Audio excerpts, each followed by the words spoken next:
여러분 제가 몇 가지 키워드를 말씀드릴 텐데요. 이 키워드를 듣고 이것이 어느 국가를 설명하고 있는가 한번 예상해 보시기 바랍니다. 먼저 이 국가는요. 첫 번째 키워드가 이렇습니다. 실용주의 국가입니다. 굉장히 실용적인 것을 좋아하는 국가죠.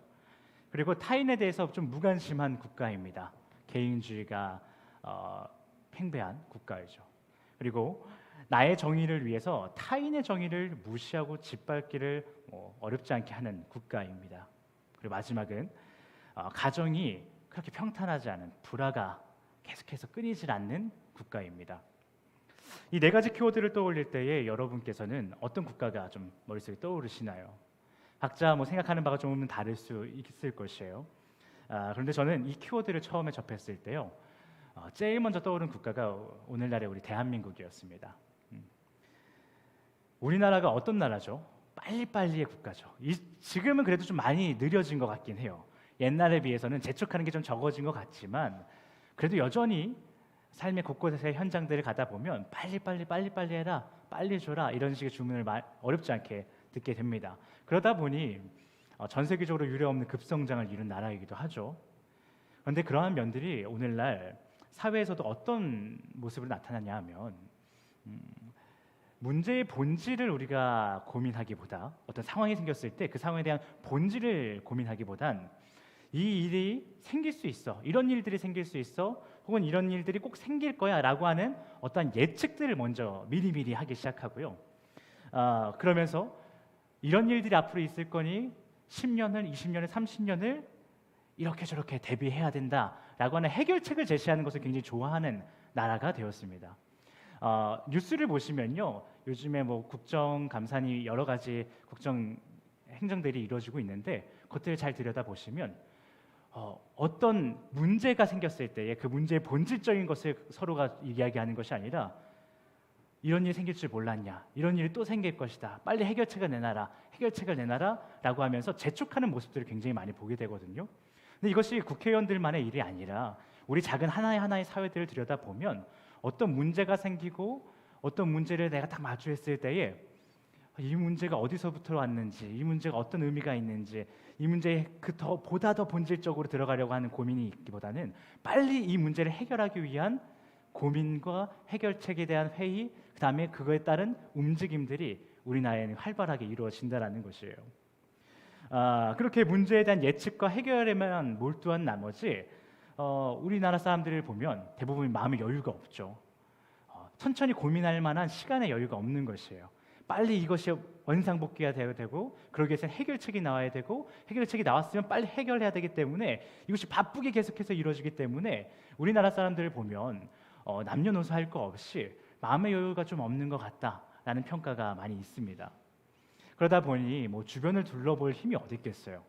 그렇게 그냥 자신의 문제, 자신 앞에 있는 문제에만 집중한 나머지 나 자신에게 스스로 고립되어서 굉장히 좀 우울하고 외로움을 많이 타는 나라가 대한민국이다라는 얘기를 국내외에서 많이 하고 있죠. 그러다 보니 최근에 송영길 씨인가 제가 이름이 정확히 생각 안 나는데 머리 길게 묶은 남자 빅데이터 전문가가 계세요. 그분이 대한민국을 이제 평가할 때 이렇게 얘기합니다. 예전에는 이제 대가족에서 핵가족을 이야기했었다면 이제는 핵개인의 시대다. 가족도 아니라 이제 단 둘도 아니라 하나가 다 깨져서 각자의 삶을 살아가는 나라가 될 것이다. 이것에 대해서 우리가 준비해야 된다라는 얘기를 하셨는데요. 이처럼 우리나라는 그 실용주의적인 것에 너무 목을 매다 보니까 문제 해결에 목을 내다 보고 그것에 대한 바삐 움직이는 것에 집중하는 삶을 살다가 보니까 주변을 둘러볼 힘, 내가 정말 학교 다녔을 때 친했던 친구인데 언제 만났는지도 모르고 계속해서 혼자만 살아가는 삶을 많이들이 살아간다는 것이요. 그러다 보니 너무 친했던 친구인데 몇 년 만에 만나니까 좀 어색한 거예요. 좀 나와 살아갔던 삶이 그 사이에 많이 달라진 것이죠. 그러다 보니까 쟤는 좀 이렇게 달라졌네. 난 이렇게 이제 살아가는데 라고 생각하면서 그냥 나 혼자 있는 게 편한 거예요. 그냥 나 혼자 핸드폰 하고 있는 게 편하고 나 혼자 취미생활 즐기는 게 편한 것이죠. 그렇게 이제 핵 개인의 시대까지 넘어가게 되는데요. 또 이것이 어떤 문제를 가지고 오냐 하면 너무 자신에게만 집중하고 자신 혼자 고립된 생활을 살아가다 보니까 우리가 통용할 수 있는 정의라는 것이 없고 나만의 또 너만의 정의가 따로따로 있는 거예요. 정의로움이요. 내가 생각하는 정의로움이 따로 있고 네가 생각하는 정의로움이 따로 있고 제가 생각하는 정의로움이 따로 있는 것이에요. 그러다 보니 어쩌다 한 번씩 모이게 되면 저거는 좀 아닌 것 같은데, 저거는 내가 생각할 때 정의롭지 못한데 라는 식의 생각이 들어오게 되는 것이죠. 그러다 보니 어떻게 되죠? 서로 싸우게 되는 것이에요. 너의 정의가 그러냐? 근데 그건 정의롭지 않은 것 같아. 인정해 주는 것이 아니라 나의 정의를 얘기하면서 타인의 정의를 짓밟아버리고 뭉개버리고 때로는 여러 가지 형태로 폭력을 행사하게 된다라는 것이죠. 그래서 우리나라에 보면 어떤 자그마한 일만 있어도 굉장히 이슈화가 되는 것을 볼 수가 있어요. 어떤 사람이 A라는 행동을 했는데 어떤 사람이 볼 때는 저 A라는 행동이 너무 잘못된 것 같은 거예요. 그러면 그게 그냥 개인만의 문제들로 끝나는 것이 아니라 갑자기 뉴스에 나와요. 별거 아닌데 뉴스에 막 다 나오고, 뉴스에 한번 나오면 댓글이 막 달리죠. 그래서 진영이 막 갈라져, A, B, C, D로. 그러면 그들이 뭉쳐서 싸우고 때로는 데모가 일어나고, 여기서 데모를 하면 여기서 또 데모를 하고 서로 또 싸우고, 이런 일들이 굉장히 많다라는 것이에요. 최근에 그나마 코로나 때문에 이런 것이 좀 잠잠했을 뿐이지 다시 코로나가 끝나고 나니까 이렇게 스물스물 올라온다라는 거예요. 어쩌면 그런 것도 있죠. 대구에서 퀴어 축제가 있었어요. 그런데 홍준표 시장께서 그렇게 하지 마라. 그래서 공권력을 가지고 밀어냈죠. 공무원을 데리고 밀어낸 거예요. 그런데 반대의 공권력인 경찰은 또 그 행사를 지켜주기 위해서 또 싸운단 말이에요. 그리고 또 옆에서는 나를 지켜주는 경찰이 좋다고 퀴어 축제에 참가했던 사람들을 환호하고, 또 그 퀴어 축제하는 사람들이 길목을 막으니까 불편하다고 출근해야 되는 사람들은 공무원들 잘한다 그러고, 또 옆에 있는 사람들은 기독교는 갑자기 와가지고 퀴어 축제를 반대합니다 그러면서 막 퀴어 축제에 참가하는 사람들을 막 괴롭히고, 뭐가 정의이고 뭐가 옳은 건지 모르겠는데 그냥 싸움만 있는 것이에요. 그리고 그렇게 시간이 흘러가면 그래서 뭐가 좋은 거야? 그래서 뭐야? 우리가 뭐 어떻게 살아야 돼? 라는 어떤 결론은 없고 본질적인 어떤 고민은 없고 그냥 싸우다 끝나는 모습들을 우리는 많이 본다라는 것이죠. 그러다 보니까 어디까지가 서로를 지켜줘야 될 개성, 존중해줘야 될 개성인지를 모르겠고 어디까지가 서로 가운데 지켜야 될 예의인지도 모르는 이 대혼란 속에서 살아가는 것이 바로 대한민국의 요즘 모습이 아닌가라는 생각이 듭니다. 그리고 이런 실용주의, 개인주의, 그리고 나의 정의만이 진정한 정의라고 말하는 이런 태도들이 심지어 가정 안에서도 너무나도 많이 일어나는 것 같아요. 대한민국의 지금 이혼율이 50% 이상이 되었다라 그래요. 평균적으로. 얼마 전까지만 해도 전국적으로 한 25%, 그리고 원주가 그것을 뛰어넘는 50%였다라면 이제는 전국 평균이 50%가 됐다라고 해요. 참 감사하죠. 우리 가정이 이렇게 지금 다들 화목하신 게 반이 이혼한다라는 거예요.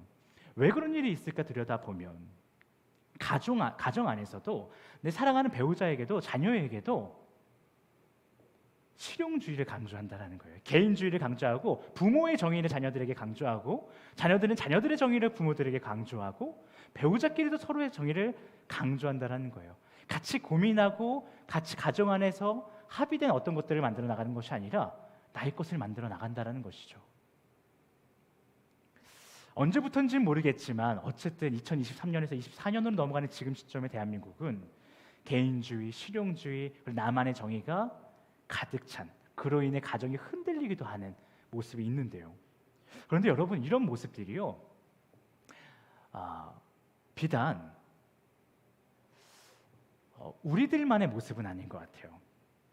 미국을 봐도 똑같고요, 유럽을 봐도 똑같고요, 아프리카를 봐도 똑같고요, 전 세계적으로 지금 많은 나라들이 사람이 사는 곳이라면 다 그런 것 같아요. 또한 이런 개인주의, 실용주의는요, 그럼 요즘 시대에, 전 세계적으로 요즘 시대에만 있는 일인가 하면 또 그런 것 같지도 않아요. 왜냐하면 우리가 이번 한 주 묵상하게 될 이 미가서 말씀에서 미가 선지자가요, 이스라엘과 남유다의 메시지를 선포하는 사람인데요, 그 선포하는 메시지 가운데 그들의 이런 모습들을 꼬집고 있다라는 거예요. 너희들 너무 실용주의적이야. 너희 너무 개인주의적이야. 너희들의 정의만 진짜 정의인 줄 알고 사는 것 같아. 그로 인해 가정들도 지금 다 흔들리고 있는 것 같아라는 말을 미가서 말씀을 보시면 다 확인하실 수 있을 거예요. 그리고 그런 자신들의 백성을 쫓아내버리심으로 자신의 나라를 다시 한번 확립하고자 이 땅 가운데 임재하시는 하나님에 대해서 이 미가서가 얘기해주고 있는데요. 여러분, 그렇다고 하면 좀 무섭지 않으세요? 좀 걱정되지 않으세요? 뭐냐 하면 우리가 지금 살아가고 있는 2023년과 거의 데칼코마니와 같은 모습이 이 미가서 말씀, 이 메시지가 선포될 때의 이스라엘과 유다의 모습이라면 그들이 하나님에게 쫓겨났다라는 거 아니겠어요? 그럼 우리는 뭐지? 우리도 지금 이들처럼 실용주의인데, 우리도 지금 이들처럼 개인주의가 팽배한데, 우리도 지금 이들처럼 나의 정의가 진짜 완전한 정의인 줄 알고 살아가는 사람들인데, 이들 때처럼 우리 시대의 이 대한민국의 가정도 다 깨지고 있는데, 그럼 우리는 어떻게 되지? 라는 두려움이 이 설교 시간 가운데, 그리고 이 한 주 동안 미가서 말씀을 읽으시는 가운데에 분명 여러분 가운데도 자리 잡게 되실 거예요. 그렇다면 우리는 생각해 봐야겠죠. 나는 괜찮을까? 그럼 우리 나라는 괜찮은 걸까? 우리 가정은 괜찮은 걸까? 우리도 똑같은 일을 벌이고 있고 이에 적응되어서 때론 개인주의가, 실용주의가 또 핵가족을 넘어 핵개인의 시대를 환영하고 있기도 하는데, 그렇지 않으세요? 실용적인 거 좋아하고, 혼자 있는 거 좋아하고, 가정 안에서도 같이 얘기하기보다 각자 핸드폰 보고 있는 거 좋아하고, 그렇잖아요. 이런 거 우리가 익숙해하고 오히려 좀 환영하잖아요. 하루에도 수백 건의 사건 사고를 보면서 나의 정의를 기준으로 저거는 잘못됐어라고 말하는 우리들인데, 우리들은 그런 하나님 앞에서 괜찮냐는 것이죠. 만약 우리 가운데 이 네 가지 키워드가 삶에 깊숙이 자리 잡고 있다라면, 그러면서도 나는 괜찮다라고 말하는 사람들이 있다라면, 그러면서도 나는 여전히 하나님의 기쁨이야 라고 말하는 사람들이 있다라면, 어쩌면 우리는 지난주에 함께 보았던 요나서 말씀 가운데 그 요나의 모습을 떠올려 볼 필요가 있어요. 그의 모습이 어땠죠? 오만했어요. 그는 온갖 죄를 저지르면서도 하나님은 나를 어찌할 수 없는 분이라고 생각했고, 나는 여전히 하나님의 기쁨이라고 생각했어요. 그런데 그의 삶이 어땠다 그랬죠? 하나님 보시기 좋지 않다라고 우리는 지난주에 보았어요. 어쩌면 우리가 이 네 가지 키워드, 실용주의, 개인주의, 나만의 정의, 그리고 가정의 불화를 목격하고 있으면서도, 그 삶을 환영하고 있으면서도 나는 여전히 하나님의 기쁨이라고 생각하고 있다라면, 나는 하나님 앞에서 전혀 문제가 없다라고 생각하고 있다라면, 우리는 어쩌면 요나와 같이 하나님 앞에서 오만한 자의 모습을 하고 있는 것은 아닌지 점검해 볼 필요가 있다는 것이죠. 그렇기 때문에 이 미가서는 우리에게 정말 중요한 메시지가 될 것이에요. 물론 성경 메시지 중에 중요하지 않은 메시지는 없죠. 다 중요해요.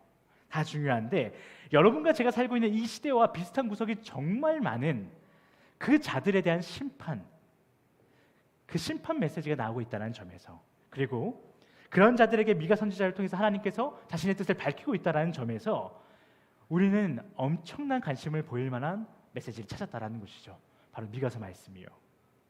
그렇기 때문에 지금 이 시간 선포되는 하나님의 메시지와 앞으로 한 주간 여러분께서 묵상하게 될 이 미가서 말씀, 그 말씀을 묵상하는 가운데에 우리를 향한 아버지의 뜻을 바로 알고 그분의 근심이 아닌 기쁨이 되는 여러분과 제가 되기를 예수 그리스도 이름으로 축복합니다.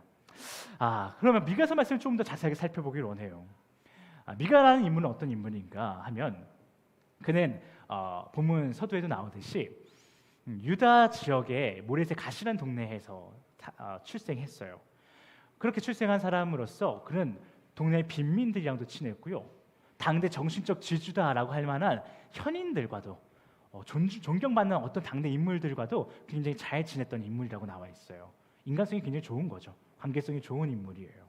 그런 미가가요, BC 732년에서 701년 동안 그 시기에 예언 활동을 계속하는데요, 아까 말씀드린 것처럼 그 예언 활동은 유다나 이스라엘의 한쪽으로 치우친 것이 아니라 양쪽에 다 메시지를 선포하게 돼요. 그가 전한 메시지는 어떤 내용인가 하면, 앞서 우리가 다뤘던 호세아나 요엘이나 다른 선지자와 같은 내용이에요. 하나님께서 자신의 백성들을 심판하신다는 내용이죠. 이를 조금 더 자세하게 살펴보면, 미가는 먼저 이스라엘이 지금껏 까먹고 있었던 그들의 신 하나님이 어떤 분인가를 다시 한번 상기시켜주게 돼요.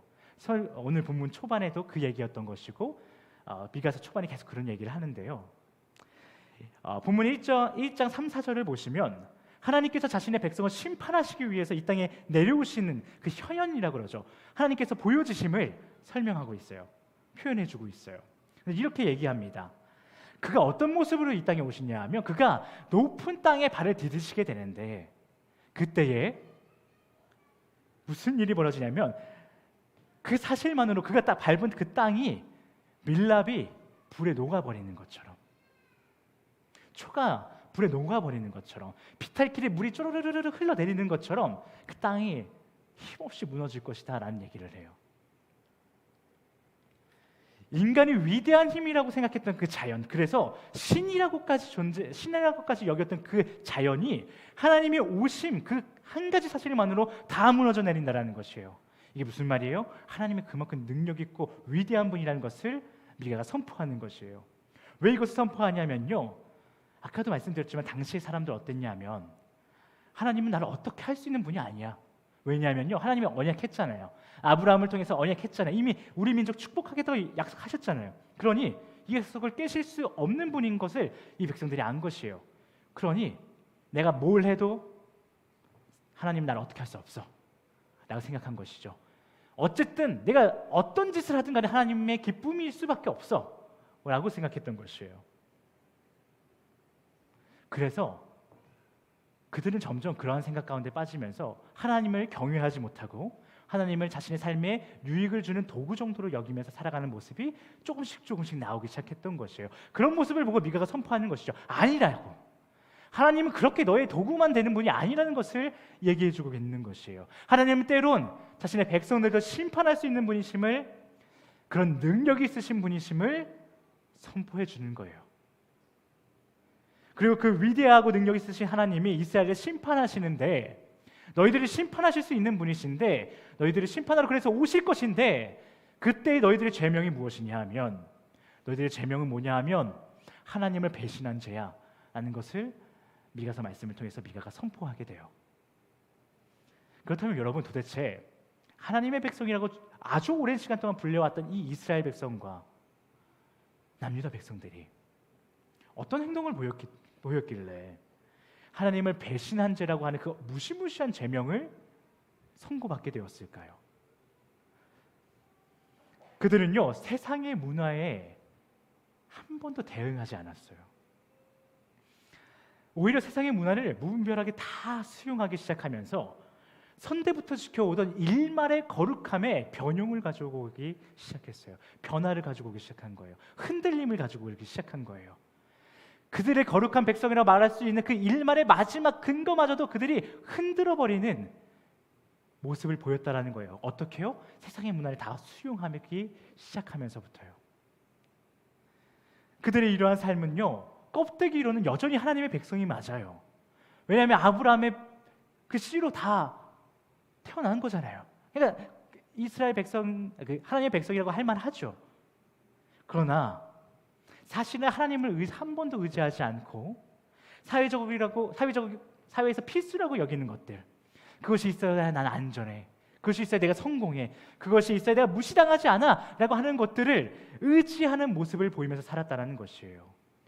그것이 바로 세상의 문화를 다 수용하는 자들의 그 내면 깊은 곳에 있는 모습인 것이죠. 세상의 문화를 다 수용하면서 난 여전히 하나님을 믿어 라고 여전히 말하지만, 사실은 세상의 문화를 수용한다라는 것, 무분별하게 수용한다라는 것은 하나님을 의지하는 것이 아니라 그 세상의 문화들을 내가 의지한다라는 것을 증거하고 있는 것 아니겠어요? 이는 오늘 메시지 시간 초반에 말씀드린 4가지 키워드들로 정리가 돼요. 그들이 어떤 세상의 문화를 무조건적으로 수용하여서 하나님을 의지하는 것이 아니라 세상을 의지하였다라고 평가받았는가, 하나님을 배신한 자라고 평가받게 되었는가라는 것은 아까 설교 초반에 말씀드린 4가지 키워드로 정리된다고요. 4가지 키워드가 뭐였죠? 실용주의, 개인주의, 나만의 정의가 진짜 정의인 줄 아는 것, 그리고 가정의 불화예요. 먼저 이것들 중에 실용주의를 좀 살펴볼까요? 실용주의가 나쁜 걸까요? 실용주의가 나쁜 거라고만은 말할 수 없죠. 실용주의 그 자체가 나쁜 것은 아닐 것이에요. 오히려 때론 그것이 효과적일 때가 있어요. 굉장히 도움이 될 때가 있다는 것이에요. 그러나 실용주의라는 것은 어떤 의미를 갖고 있냐면요, 어떠한 상황, 사건 등에 있어서 아까 말씀드린 것처럼 본질적인 질문을 가지고 고민하는 것이 아니라 눈앞에 있는 현상에 집중해서 이에 대한 해결책을 빠르게 찾는 것을, 그런 태도를 말하는데요. 그래서 실용주의자들은 어떤 문제를 일으키냐 하면, 어떤 문제가 생겼을 때 이 문제가 왜 생겼지? 이 문제가 나에게 어떤 의미로 다가오는 것이지? 라는 고민을 하는 것이 아니라 자신이 생각하는 어떤 명확한 기준에서 벗어난 현 상황을 어떻게 대처하면 효과적으로 빠르게 원래 상태로 되돌려 놓을 수 있을까? 이런 것에 집중한다라는 것이에요. 본질에 집중하는 것이 아니라 나의 삶의 모든 상황과 소유에 대해서 왜 이런 것들이 나에게 주어졌는지를 고민하는 것이 아니라 그냥 나의 기준에 근거해서 모든 상황을 다 맞춰 나가려고 하는 태도가 실용주의적인 태도라는 것이에요. 이런 태도는 우리의 기도 내용을 바꾼다라는 것이 아주 중요한 포인트예요. 모든 사건에 대해서요, 뭐 안 좋은 일이 있을 수도 있고 좋은 일이 생길 수도 있고요, 어떤 소유가 나한테 생길 수도 있고 소유를 빼앗길 수도 있겠죠. 그 모든 상황 가운데에서요, 하나님의 뜻을 묻는 것이 아니라 이 실용주의자들은요, 모든 상황을 나의 기준에 근거해서 보다 안정된 상태로 만들기 위해서 하나님 이런 상황이 생겼는데요, 어떻게 해결하면 되죠? 라는 질문만 던질 수 있다는 것이에요. 하나님, 이 상황이 나에게 왜 주어진 것이죠? 어디서부터 온 것이죠? 라는 질문이 아니라 하나님, 이 상황 어떻게 해결하면 좋아요? 라는 질문을 하게 된다는 것이에요. 그게 실용주의자들의 기도입니다. 근데 이게 얼핏 보면 나쁜 것 같지 않아요. 왜냐하면 문제가 생겼는데 하나님 앞에 질문을 한 거잖아요. 나쁜 거 아니겠죠. 근데요, 이게 무슨 문제가 있냐면요, 이거의 전제는 뭐냐 하면 이미 내가 좋은 상황, 내가 생각하는 좋은 상황에 있고 그것을 기준으로 해서 하나님 이것을 어떻게 해결하면 되죠? 라는 질문이라는 것이에요. 하나님이 주인이 되시는 것이 아니라, 하나님이 기준이 되는 것이 아니라 나의 기준이 있고 거기에 하나님, 그러면 이제 내 기준이 이건데 어떻게 하면 이 상황을 대처할 수 있죠? 라는 질문이 그 내면에 있다는 것이에요.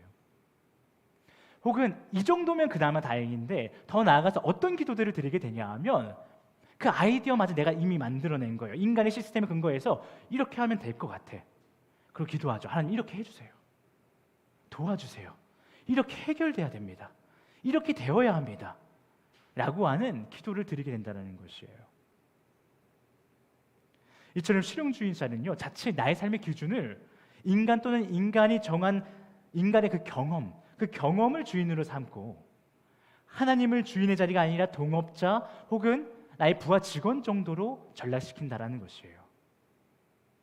이처럼 실용주의자는요, 정작 우리를 먹이시고 우리를 입히시는 분이 누구인가를 고민하지 않고 우리 성도의 진정한 성공이란 무엇인가를 고민하지 않고 모든 본질을 망각한 채 현 상황에 집중하고 현 상황에 있어 내가 생각하는 해결 방법에 집중하는 삶을 살게 된다는 것이 문제라는 것이죠. 오늘 본문 속 예언의 주 대상자였던 이스라엘 백성들, 그리고 남유다 백성들은요, 북이스라엘과 남유다 백성들은 이런 실용주의가 들어와 버렸어요. 그래서 자신들이 경험한 사회적 지위, 그리고 인간관계, 그리고 들었던 소문, 그리고 내가 보고 있는 그 어떤 형태, 이것이 너무나도 중요한 나머지 하나님은 그저 자신을 돕는 자로 전락시켜 버렸다는 것이에요.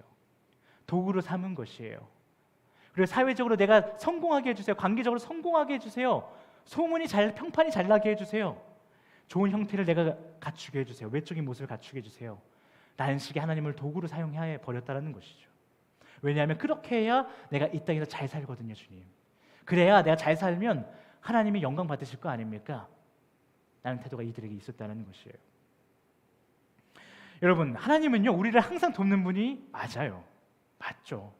우리를 항상 도우시는 분이 맞습니다. 그러나 그분의 정체성은요, 우리를 도우시는 분이 아니라는 것을 기억하셔야 돼요. 그분의 정체성이 우리를 도우시는 분이라고 생각하신다면 그것은 우리의 큰 착각이에요. 왜냐하면요, 그분은 우리를 돕는 것이 아니라 우리를 인도하시는 분이신 거예요. 그것은 큰 차이가 있습니다. 하나님은요, 우리가 방향을 정해놓고 우리 뒤에 서서 등을 밀어주시면서 힘을 보태주시는 분이 아니라 우리 삶이 어디로 가야 하는지 정확히 말씀해 주시는 분이라는 것이에요. 그분이 정하신다라고요, 그 방향을. 그리고 우리에게 주어진 모든 상황의 정리정돈을 주님께서 하신다고요. 그런데 우리는 그것을 우리가 하려고 하고 하나님을 도구처럼 사용하려고 하죠. 그렇다면 하나님이 우리를 뭘 도와주신다라는 것인가 하면, 하나님은 자신이 정해놓은 우리의 갈 길을 우리가 잘 갈 수 있도록 도우시는 분이신 거예요. 우리가 방향을 정해놓은 그 길 가운데 등을 밀어주시는 분이 아니라는 것이죠. 그런데 당시 이스라엘 백성들은 실용주의에 빠져서 어느새 인간이 주인이 되고 하나님을 인간이 만든 시스템 가운데에서 그 시스템이 잘 돌아가게 하는 윤활유 정도로 여겨버렸다는 것이요. 대단한 착각을 한 것이죠. 이처럼 실용주의에 빠져 살아가다 보니 즉 주어진 상황의 본질이 아니라 이 땅에서 나의 안정과 성공을 위한 해결책에만 집중하다 보니 하루하루가 너무 바빠지기 시작했어요. 인간이요, 태초에 태어났을 때 어땠어요? 하나님께서 아담에게 말씀하셨죠. 그거 다 너희를 위한 거야. 즐겨라, 누려라 말씀하셨는데요. 인간에게 죄가 계속해서 거듭하다 보면, 그렇게 해서 이런 실용주의가 들어오다 보면 어떤 일이 벌어지는가 하면 너무나도 바빠져요. 왜요? 실용주의에 빠지는 인간들은요, 사람들은요, 더 이상 하나님의 명령이 예스! 라고 말하는 그의 종으로서 담대히 살아가는 자들이 되는 것이 아니라 나의 삶에 모든 고민을 내가 떠안고 내가 해결해야 되고 내가 성공해야 되고 내가 책임져야 하는 삶을 살기 시작하기 때문에 그 삶이 너무나도 바빠지게 되는 거예요. 두려울 수밖에 없고요, 걱정될 수밖에 없고요, 걱정 때문에 여유가 생길래야 생길 수가 없다라는 것이에요. 내 코가 속된 말로 내 코가 석자가 되는 것이죠. 그렇잖아요. 막 들어온 부하 직원이 신입이 매니저의 일을 할 수가 있나요? 없어요. 우리 서브웨이에서 일하는 우리 좋은 예가 있죠. 신입사원과 우리 정직원이 있는데 안 되잖아요. 각자 일이 다른 거예요. 간호사가 의사의 일을 할 수 있나요? 그럴 수 없죠. 그러려고 하면 처음에 내 코가 석자가 되다가 뱁새가 황새 따라가다 가랑이가 또 찢어지고 그러다가 삶이 처참해지기 시작하는 것이에요. 그러니 우리는 주인이신 하나님께서 명령하신 길 가운데 예스하고 담대히 걸어가는 자들인데 계속해서 루트도 알아봐야 되고 내가 성공이 무엇인가도 계속해서 내 스스로 생각해내야 되고 너무나도 바쁜 일들을 다 하나하나 감당하려다 보니까 어떻게 주변을 돌아볼 힘이 있겠어요? 정신이 없죠. 지금 내가 할 일만 해도 지금 내 거 석자라니까요. 자신의 삶에 그 치열한 삶을 살아가는 가운데에 주변을 돌아본다는 것은요, 엄청난 용기와 엄청난 에너지가 필요한 일이에요. 그런데 거기다 쏟을 힘이 어딨냐라는 거예요. 지금 나의 상황, 그것에 집중하고 해결책을 만들어내기에도 급급한데요. 또한 실용주의를 지독하게 추구하는 사람들은요, 주변을 돌아보면 어쩌다 주변을 돌아보면 뭘 보게 될까요? 나처럼 실용주의에 빠진 사람들이 보이게 될 확률이 높지 않겠어요? 내가 좀 여유를 가져볼까? 내가 좀 너무 이렇게 워커홀릭인가? 내가 좀 여유를 가져봐야겠다. 주변을 돌아보는데 다 워커홀릭이야. 이제 다 실용주의적이야. 다 자기 상황을 해결하고자 너무 바쁘게 살아가요. 그럼 그 사람들을 바라볼 때에 실용주의에서 잠깐 발을 한 발만 뺀 사람이 어떤 마음을 가지게 되겠어요? 이거 아니구나. 내가 너무 그냥 내가 너무 치열하지 않았구나. 내가 너무 한간소리 하고 있구나. 삶은 원래 치열한 거지. 다시 돌아가지 않겠어요? 다시 나의 삶의 문제를 해결하고자 실용주의적으로 뭔가 문제를 빨리빨리 해결하고자 다시 한번 힘쓰지 않겠어요? 그러니 사회를 보면 지금 우리의 사회나 이스라엘 남유다의 사회나 지금 그 모든 인간의 사회를 보면 여유가 없는 것이죠. 손해보는 것을 극단적으로 싫어하는 것이죠. 누군가에게 나의 것을 베푼다라는 것은 내가 생각할 때, 나의 기준에 있어서 내가 너무나도 모든 것을 풍성할 때만 한 번씩 행할 수 있는 이벤트가 되는 것이죠. 그런데 이러한 삶은요, 하나님께서 우리에게 명령하신 하나님을 사랑하고 내 이웃을 사랑하는 그 명령에는 전면으로 맞서는 삶이라는 것을 우리가 기억해야 돼요. 우리 또 한번 생각해 보자고요. 하나님보다요, 예수님보다요, 성령님보다요 손해보는 분들이 계실까요? 손해보는 존재들이 있을까요? 아주 태초부터 지금까지 말이에요. 우리 인간은 삼위일체 하나님의 큰 은혜를 입어서 숨쉬며 살아가고 있는 존재들 아니에요? 최소한 우리 성도들은요, 그것을 내가 안다고 고백하는 자들 아니에요? 그런데요, 그런 성도가 개인주의에 빠져서 남에게 손해만 끼치지 않으면 돼 라고 하는 도덕적 해이는 아니지만 복음적 해이를 아무렇지도 않게 품고 살아간다라면 말이 될까요?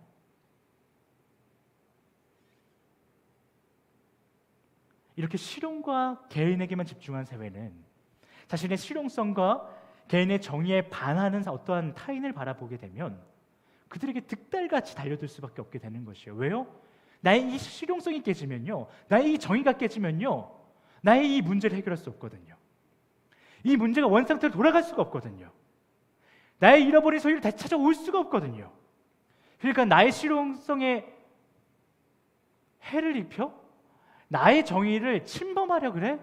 그러면 그들을 물리칠 수밖에 없는 것이에요. 득달같이 달려들 수밖에 없는 것이죠. 그런데요, 하나님의 창조 질서 가운데 가장 중요한 가치가 뭔지 아세요? 사랑이에요. 그런데 나의 정의를 지키겠다고, 그것이 얼마나 대단한 정의라고 나의 정의에 반하는 어떤 사람을 볼 때에, 나의 실용성을 침해하려고 하는 어떤 사람을 볼 때에 그 사람이 득달같이 달려들어서 그들을 여러 형태로 폭행을 저지른다, 폭력을 행사한다, 하나님의 가장 큰 질서인 사랑의 질서를 무질서하게 만드는 행동을 하는 것이죠. 약 2700년 전 북왕국가 난 유다, 그리고 오늘날 우리의 사회를 보세요. 심지어 성도라고 하는 사람들의 삶을 들여다보세요. 자신이 손해보지 않기 위해, 또한 말씀이 아닌 자신의 경험에 비춰 정의롭다고 생각하는 가치를 위해 타인에게 여러 형태를 가지고 폭행을 행사하지 않냐는 것이에요. 심지어 이러한 모습은요, 인간이 가장 사랑하고 가장 아껴줘야 하는 가족 가운데서도 빈번하게 일어나고 있어요. 정말 이제 끔찍한 사실은요, 우리 성도라고 불리는 사람들의 역사 가운데에, 아주 그 긴 역사 가운데에 이러한 폭행을 실컷 행하고 나서 뭐라고 얘기하냐면 십자가를 진 싸움입니다. 이것이 바로 십자가의 싸움입니다 라고 하는 사람들도 적지 않다라는 것이에요. 그게 정말 끔찍한 사실이죠. 십자군 전쟁이 그런 것이잖아요. 제가 우리 마태상, 오늘 일정이 있어서 못 나오셨는데, 마태상이 일본에서 계속 살다가 거의 한국에 사는 생활이랑 일본에서 사는 생활이 비슷하시죠. 그래서 일본에서 대학교부터 공부하셨는데 그때 그런 수업 얘기를 하시더라고요.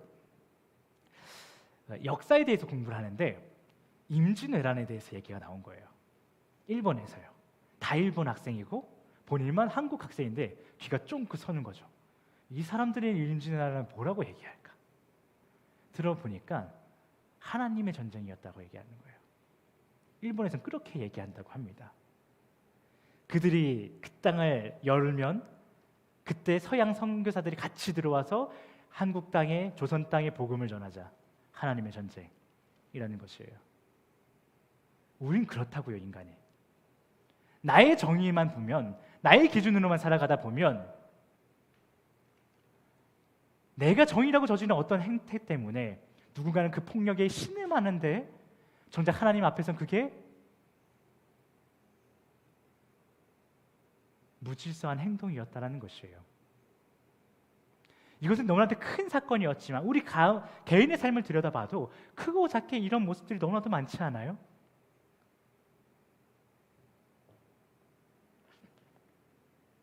이런 사실 앞에 우리는요, 와, 예나 지금이나 2700년 전이나 조선시대 때나 뭐 언제 때나 지금이나 사람 다 똑같구나 라고 하면서 현 시대와 2700년 전을 비교 감상할 일만은 아닌 것 같아요.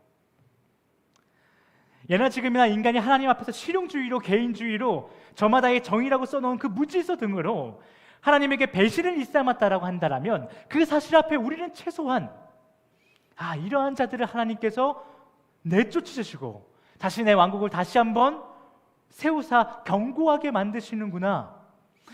이런 실용주의, 개인주의, 저마다의 그 정의, 그리고 그 모든 것이 가족에게까지 이어지는 그 상황을 방치하고 또는 환영하는 모습, 그런 사람들의 삶의 모습은 하나님 아버지 나라에 들어가지 못하는 사람들의 삶이구나 라고 생각하면서 최소한 우리는 우리의 삶과 우리 헤이스 공동체를 끊임없이 점검해야 돼요. 그냥 그렇구나라고 감상하는 태도는 아니고요. 이 태도 가운데 나는 어땠는가? 나는 실용주의에 쩌들지 않았나? 개인주의에 쩌들지 않았나? 나의 정의만 주장하지 않았나? 가족에게 내가 그것을 행하지 않았나? 혹은 사회에서 그런 모든 풍토를 그냥 지켜만 보고 있지 않았나? 그것을 내 개인적으로도 점검하셔야 되고 우리 헤이스 공동체가 과연 그러한가 점검하셔야 된다는 것이에요. 그리고 더 나아가 그러한 세상의 문화에 대응하는 사람들이 되어야 돼요. 그렇다면 이를 어떻게 대응할 수 있을까요? 실용주의를 도대체 어떻게 대응할 수 있을까요? 이는 먼저 나에게 주어진 모든 상황 가운데 어떻게 해결하지? 어떻게 해결할 수 있지가 아니라 이 상황을 왜 주님 나에게 주어졌습니까? 이 모든 상황과 모든 소유의 출처가 어디인지를 고민해야 돼요. 그게 우리 삶 가운데에 훈련이 돼 있어야 돼요. 정말 화가 나는 일이 생겼을 때에 이 새끼 어떡하지? 나에게 화를 입힌 이 녀석 어떡하지? 가 아니라 이 화를 어떻게 해결할지가 아니라 이 상황은 분노가 일으켜질 만한 이 상황은 나에게 왜 생겼지? 하나님, 모든 상황, 모든 것을 주관하시는 분이 하나님이라면 이 모든 것도 하나님께서 나에게 허락하신 것일 텐데 왜 이것이 나에게 주어졌습니까? 라는 것을 먼저 고민해 봐야 된다는 것이에요. 그리고 그 출처이신 하나님의 의도를 우리는 또한 물어봐야 돼요. 그리고 그분의 의도를 알았다라면 이제는 그 뜻에 따라 나만 바라보는 개인주의를 벗어나서 주변을 돌아보고 돌볼 수 있어야 돼요. 하나님께서는요 우리에게 끊임없이 말씀하세요. 하나님의 사랑으로 한 영혼을 돌보라고 말씀하세요. 그렇다면 하나님께서 그것을 끊임없이 주문하고 계신다라면 우리 그렇잖아요. 바울 서신을 다뤘을 때도 매번 그 얘기였어요. 선지서도 매번 그 얘기예요. 그러면 매번 그 얘기로 한 핵을 긋고 있다라면 성경이 그것을 계속해서 우리에게 주문하고 있다라면 우리 삶에 주어지는 모든 상황은 그것을 위한 상황 아니겠어요? 내가 좋든 싫든 얻었든 잃었든 모든 상황이 하나님에게서 온 것이고 그것은 한 영혼을 돌보라고 하신 하나님의 그 의도 가운데 주어진 것인데 그럼 내가 잃었든 간에 얻었든 간에 나의 이름을 슬퍼하고 나의 얻음을 기뻐하기보다는 그래서 더 나아가 주변을 돌아보고 내가 이름을 통해서 얻음을 통해서 어떻게 한 영혼을 돌볼 수 있을까 살펴봐야 하지 않겠어요? 이것이 바로 세상의 문화에 대응하는 기독교인들, 성도의 문화라는 것이에요. 그리고 그 주변을 돌봄에 있어서 나의 정의로움이 아니라 성경적 정의로움을 갖추고 있어야 돼요. 세상이 말하는 정의로움을 한번 살펴볼까요? 세상이 말하는 정의로움은요 때론 정죄의 도구가 되기도 하죠. 내가 생각할 때 혹은 사회 보편적으로 어떤 것이 정의로운 거야 라고 규정되어 있다라면 그 규정에 벗어난 사람들은 야 정의롭지가 않네, 저 나쁜 애네 라고 생각하면서 그들을 공격하게 된다는 것이죠. 나의 정의는요, 세상의 정의는요 그럴 수밖에 없어요. 그게 한계라는 것이에요. 하지만 이는 하나님 앞에서 정의가 아니라 무질서한 것이에요. 왜요? 누군가를 정죄한다는 것, 그로 인해 그에게 폭력을 행한다는 것, 그것은 사랑을 깨트린 무질서거든요. 그렇다면 성경에서 말하는 정의는 무엇일까요? 우리가 누군가 한 영혼을 돌봐줄 때에 갖추고 있어야 될 그 성경적 정의는 무엇일까요? 그 정의로움은 사람이 사람을 대할 때 하나님 기준으로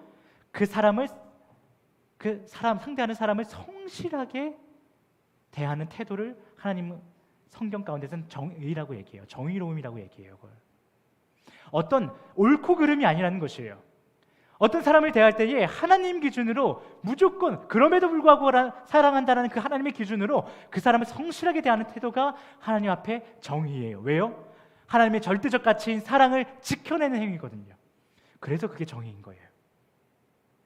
즉 사회적 지위나 인간관계나 소문이나 형태로 그 사람 판단해서 돌봐주는 것이 아니라 변하지 않는 배려와 차별 혹은 죄를 전가하지 않는 태도와 그 사람이 어떤 죄를 지었든 간에 그의 죄와 허물을 덮어줄 수 있는 그 모습이 하나님의 정의라는 것이에요.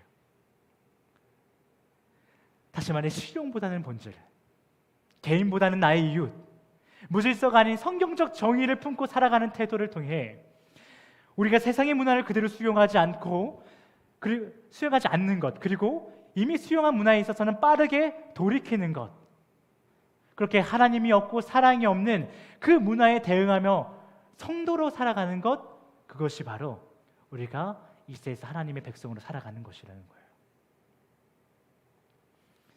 이것이 바로 이렇게 살아가는 태도야말로 하나님께서 우리에게, 그리고 오래전 미가를 통해서 북이스라엘과 남유다에게 이 메시지들을 선포하신 이유가 되는 것이에요. 실제로요, 아까 말씀드린 것처럼 미가 선지자가요, 유다에도 얘기했고 이스라엘도 얘기했어요. 선포했어요. 하나님이 너희들의 이런 태도를 싫어하신대. 실용주의, 개인주의, 너마다 저마다의 정의, 가족의 분열, 이거 싫어하신대. 회개해. 이 세상에 이거 당연한 거 아니야? 라고 하는 그 문화에 대응해. 하나님이 그걸 원해 라고 선포했는데요, 이스라엘은 어떤가 하면 안 들었어요. 그 말을 안 들었어요. 그래서 멸망하게 돼요. 그래서 실제로 고고학적인 기록을 보더라도요, 특정 시기에 남유다라고 하는 지역이 엄청난 평소보다 4배에 달하는 인구가 갑자기 폭발적으로 증가했다 그래요. 그게 언제냐면요, 이스라엘 멸망하고 이스라엘 사람들이 다 남유다로 내려왔어요. 그 시기예요. 왜 멸망했냐고요? 미가의 그 예언, 하나님의 그 뜻을 그들이 무시했거든요. 여전히 실용주의적이고 개인주의적이고 저마다의 정의를 붙잡았거든요. 그런데요, 남유다에는 어떤 왕이 있었냐면요, 히스기야라는 왕이 있었어요. 그 왕이요, 미가의 메시지를 듣고 기분이 나쁠 수 있죠. 왕한테 이렇게까지 말해도 돼? 할 수 있죠. 그런데요, 그러지 않았어요. 하나님의 메시지가 그거거든요. 그 모든 지적에 대해서 겸손하게 인정하고 회개하기 시작했어요. 그래서 남유다를 대대적으로 개혁하기 시작해요. 미가를 계속해서 옆에 두면서 대대적으로 개혁하기 시작해요. 그걸요, 모든 백성들이 너무나도 인상 깊게 바라보면서 함께 따라가기 시작했고요. 그래서 그 모든 역사 가운데에 그걸 기록하기 시작해요. 미가가 이렇게 말했고 히스기야가 이 모든 것을 받아들였다. 그래서 아주 다음 이후에 예레미야 선지자가 또 한 번 회개하라고 선포할 때에도 그 기록을 보면서 많은 사람들이 왕에게 가서 미가가 이렇게 선포했을 때 히스기야 왕이 개혁해서 우리가 살지 않았습니까? 이번에도 그를 내치면 안 됩니다라는 역사가 또 반복되기 시작해요. 선한 역사가 반복되는 것이죠. 이렇게 하나님의 메시지 가운데에 정말 그 실용주의, 그 메시지를 듣고 실용주의를 대응하고 개인주의를 대응하고 저마다의 정의를 대응하며 살아갔던 자들은 하나님께서 크게 사용하셨다는 것이에요. 결국 하나님은 오래전 자신들의 백성에게나 오늘날 우리에게나 이 심판 메시지를 주시면서 어떤 의도를 가진 것인가? 너 진짜 나빴구나. 너 진짜 죽어 이제. 너 나 진짜 화났어. 이것이 아니라는 것이죠. 지난주 요나서를 한번 떠올려 볼까요? 요나가요, 니느웨로 가라고 하시는 하나님의 메시지를 왜 싫어했을까요? 싫어했잖아요. 그래서 다시스로 도망갔다고 했는데 왜 싫어했을까요? 만약에 하나님의 심판 메시지라는 것이 그냥 그저 심판하겠다는 통보였다라면 좋아서 날뛰면서 갔어야죠. 니느웨에. 그렇지 않아요? 하나님께서 요나한테 말한 거예요. 야, 내가 니느웨 심판할 건데 가서 내가 심판할 거라고 얘기해. 심판 메시지가 그저 심판만 통보하는 것이라면 좋아서 날뛰어서 뛰어갔겠죠. 이틀 만에 갈 거리를 하루 만에 뛰어갔을 만한 인물인 요나 아니겠어요? 그런데 안 갔다고요. 싫어했다고요, 그 메시지를. 즉 하나님께서 심판 메시지를 선포하셨다는 것은요, 다시 말해서 무슨 말이냐면요, 내가 너를 사랑한다는 메시지예요. 내가 너를 용서하고 싶다라는 메시지예요. 그러니 회개하여 죽지 말고 나와 영원한 나라에 가서 살자라는 하나님의 초대인 것이에요. 그래서 오늘 우리가 함께 본 미가서 말씀은요, 어떤 구조를 갖고 있냐면요, 하나님의 혈연이 있고 하나님이 어떻게 올 것이다. 하나님이 이렇게 위대하신 분입니다. 그런데 그분이 너를 심판할 것입니다. 얘기하고 무슨 얘기를 하냐면 회복을 얘기해요. 근데 너희들 회복할 거야. 그리고 다시 무슨 얘기하냐면요, 심판을 또 얘기해요. 그리고 얘기하죠. 위로를 얘기해요. 심판과 회복과 심판과 위로와 심판과 회복과 심판과 위로를 반복하는 구조가 바로 미가서예요. 왜요? 심판은 단지 심판이 아니라 하나님이 사랑한다고 말씀하시는, 그래서 너가 죽지 않았으면 한다라는 그 하나님의 마음을 선지자를 통해서 선포하시는 메시지거든요. 그래서 결국 이 미가서는요, 마지막에 이렇게 끝냅니다. 회개한 나사의 백성들과 함께 살아갈 메시아 왕국에 대한 얘기로 마무리가 돼요. 대부분의 선지서가 그렇습니다. 이처럼 하나님이 우리에게 심판 메시지를 오늘 주셨는데 그것은 여러분 사랑한다는 하나님의 메시지라는 것을 기억하시기 바랍니다. 여러분 혹시 지나친 실용주의가 여러분 삶 가운데 있지 않으신가요? 여러분 혹시라도 개인주의가 여러분 삶에 만연하여서 주변에 있는 한 영혼의 그 귀함을 바라보지 못하고 계시진 않으신가요? 여러분의 정의를 위해 타인을 무시하며 굴복시키는 태도로 하나님의 최고의 질서인 사랑을 무질서하게 만들고 계시진 않으신가요? 여러분의 가정은 서로를 존중하며 인정해주고 계시나요? 아니면 가족의 구성원을 자신의 생각 안에 가둬서 소유하려 하진 않으신가요? 만일 그렇다면 하나님께서 여러분에게 말씀하십니다. 만일 여러분에게 개인주의와 실용주의와 저마다의 정의와 가족의 분열이 있으시다라면 주님은 말씀하십니다. 사랑한다라고요. 그러니 그러한 삶에서 돌이켜 나와 함께 영원히 살자라고 주님은 여러분에게 말씀하십니다. 우리 시간 나의 부르심이라는 찬양 다시 한번 고백하기 원합니다. 찬양하실 때 주님은 우리를 이 세상이 만들어낸 그 문화의 동화대라고 부르신 것이 아니라는 것을, 주님은 우리를 세상의 문화에 대응하는 자들로서 그 대응하는 문화를 지키고 수행함으로 이 땅 가운데 예수 그리스도의 사랑을 보이는 자로서 부르셨다라는 것을 기억하시면서